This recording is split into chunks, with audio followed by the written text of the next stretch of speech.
Nous avons choisi d'écouter les arguments de Michel Collomb, un essayiste belge qui travaille sur les questions de désinformation.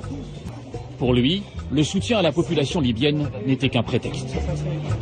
Dans cette affaire libyenne, il y a une version officielle. La coalition internationale est intervenue pour protéger la population de Benghazi qui était agressée par les soldats de Kadhafi.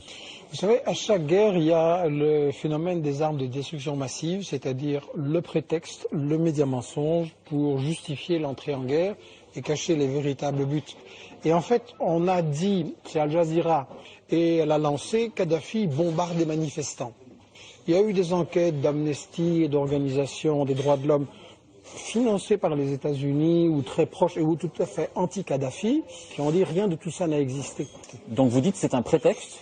Mais ce qui est intéressant en Libye, c'est le pétrole. Or, Kadhafi avait dit qu'il en avait un peu marre de se faire rouler par les multinationales des États-Unis et de la France, qu'il allait porter sa participation de 30 à 51%, qu'il allait se tourner un peu plus vers la Chine également. Les réserves de gaz de la Libye sont très importantes et ça s'était convoité par le Qatar. La Libye avait un trésor de guerre avec les revenus pétroliers qui étaient accumulés notamment aux États-Unis et qu'on a commencé à voler 2 ans avant la guerre. La Libye servait aussi de financier alternatif pour toute une série de projets pour des pays africains qui permettaient d'obtenir une certaine indépendance économique par rapport aux multinationales. On a essayé de l'attirer dans le camp des États-Unis et de la France. Et voilà, à un moment donné, on lui a déroulé le tapis rouge. Et à ce moment-là, c'était un grand homme. L'Union pour la Méditerranée, c'est-à-dire une grande alliance avec la France comme pivot stratégique. Et au début, ils ont discuté, Kadhafi et Sarko. Et puis, à un moment donné, Sarkozy a dit oui, mais il faudrait qu'Israël soit aussi dans le coup. Et là, Kadhafi a bloqué et il a signé son arrêt de mort. Donc, pour toutes ces raisons, Kadhafi était l'homme à abattre bien avant les manifestations. Ça, je voudrais insister.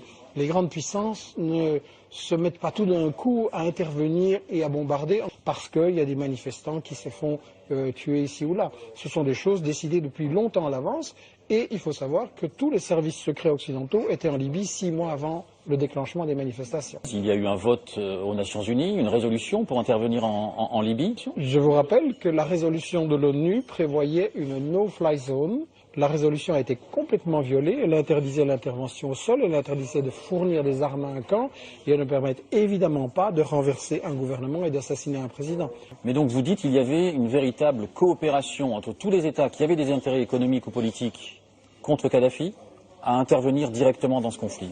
Coopération avec des nuances, les plus en pointe étaient la France, la Grande-Bretagne, les États-Unis.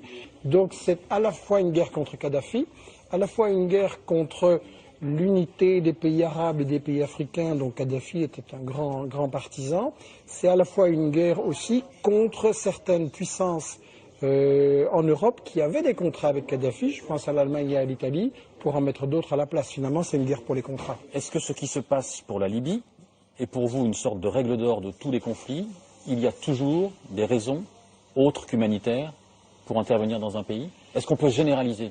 Absolument. Écoutez, quand vous constatez qu'on est intervenu depuis 20 ans, soi-disant pour aider les populations en Irak, en Afghanistan, en Yougoslavie, en Libye, en Syrie, et je pourrais continuer la liste, et que partout, la situation des populations est beaucoup plus grave qu'avant.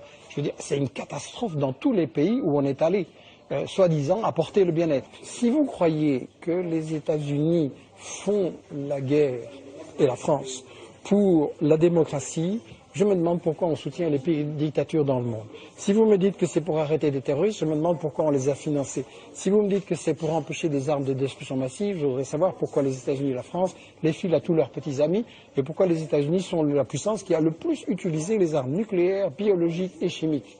C'est tout simplement que ces intérêts sont tellement immoraux qu'on est forcément obligé de cacher à l'opinion. Écoutez, si le président des États-Unis ou de la France vient au JT à 20h et dit « on va faire la guerre pour le fric, il y a du pétrole, il y a du gaz, il y a des minerais, ça nous intéresse », il n'aura pas de soutien. Donc il est obligé de raconter des histoires pour endormir les gens.